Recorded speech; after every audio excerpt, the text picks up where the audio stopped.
Je fais une période d'abstinence de 8 mois, j'ai pas été du tout accompagné. J'avais vraiment un gros problème avec l'alcool et là je m'en suis rendu compte pendant ma période d'abstinence et finalement je recraque.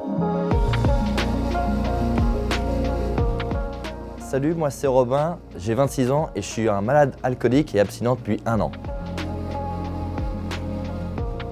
On commence à boire tous les jours, entre collègues, au restaurant, à l'apéro, le soir, on s'arrête au bar, puis finalement on prend une petite bière chez soi. Et on ne se voit pas tomber dans l'alcool. On boit parce que c'est un plaisir au début, c'est totalement un plaisir. C'est bon vivant, parce qu'en France c'est sociologique et culturel d'être bon vivant. Boire un verre, c'est pas très grave. Sauf que l'alcool, en lui-même, c'est très addictif et que moi, quand je buvais un verre, j'avais la sensation de ne pas en avoir assez, donc j'ai toujours l'obligation de reboire encore un verre, un autre verre, un autre verre. Et au fur et à mesure, les doses augmentent, et puis on boit tous les jours, et là on devient alcoolique.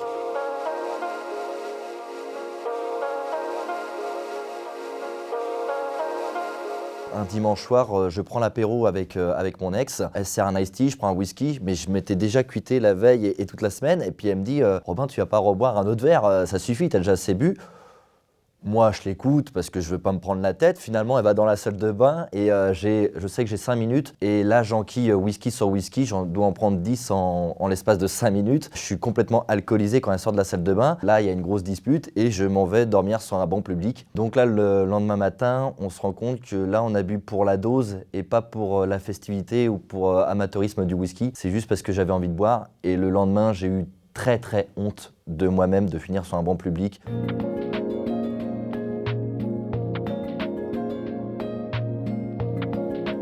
De 9h du matin jusqu'à à peu près minuit, j'enchaîne les coups avec un pote et puis je vais voir d'autres potes. Sauf que je prends la voiture et je m'accidente à plus de 90 km/h sur un arbre. Là, la voiture, pour la première fois de ma vie, elle est plus roulante. Je suis dans un état déplorable. Je rentre chez moi, ma voiture est détruite. Je peux pas aller au rendez-vous de lendemain pour faire mon travail. Et surtout, je me vois dans le miroir.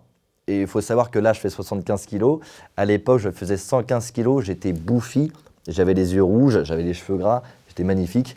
Et là, je me vois dans le miroir et pour la première fois de ma vie, je chiale. J'ai honte de moi.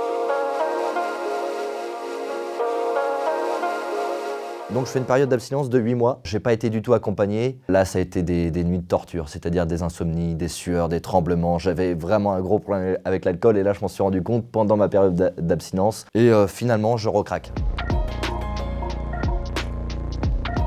Un nouvel accident beaucoup plus grave, c'est-à-dire que je fais encore la fête avec des gens, je sors à 2h du matin, on est jeudi soir, j'ai quand même des rendez-vous le lendemain, le vendredi, et sauf que là, je fais 3 tonneaux et je suis porté disparu pendant 20 heures. Donc moi je suis sur la route, j'essaye de rentrer chez moi, mais je suis dans des galères monumentales, j'ai froid, il pleut, je suis dans un état pas possible, et sauf que plus le temps passe, je me dis qu'on va me chercher.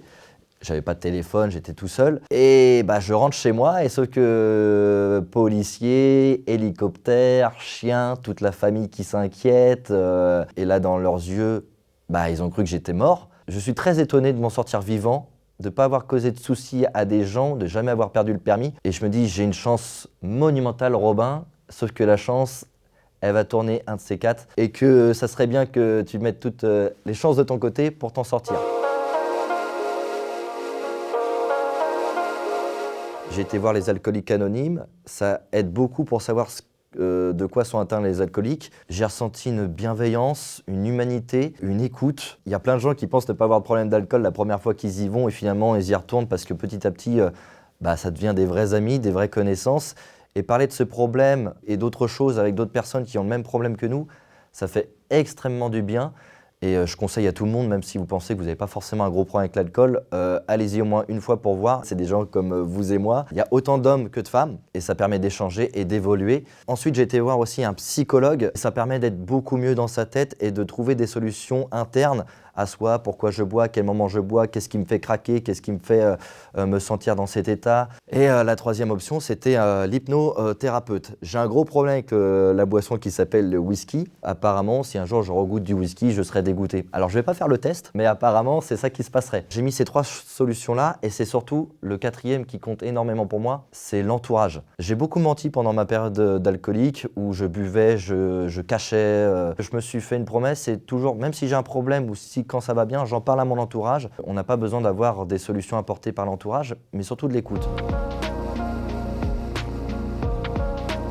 Aujourd'hui, je suis le plus heureux sans alcool. Déjà, ça se voit, j'ai perdu du poids. J'arrive à aller dans les bars et prendre de l'ice tea, discuter avec des gens qui boivent des bières, mais waouh, il y a des projets, on se réveille, on pense plus à l'alcool. Non, ça change totalement. Alors certes, c'est une montagne de pas boire, parce qu'on se dit, oh, une vie sans alcool, c'est impossible. Et sauf que je dirais juste un truc des alcooliques anonymes, tenez 24 heures. On verra le lendemain. Ça va être compliqué aujourd'hui, tenez 24 heures, et demain, peut-être que ça sera beaucoup plus simple. Et 24 heures par 24 heures.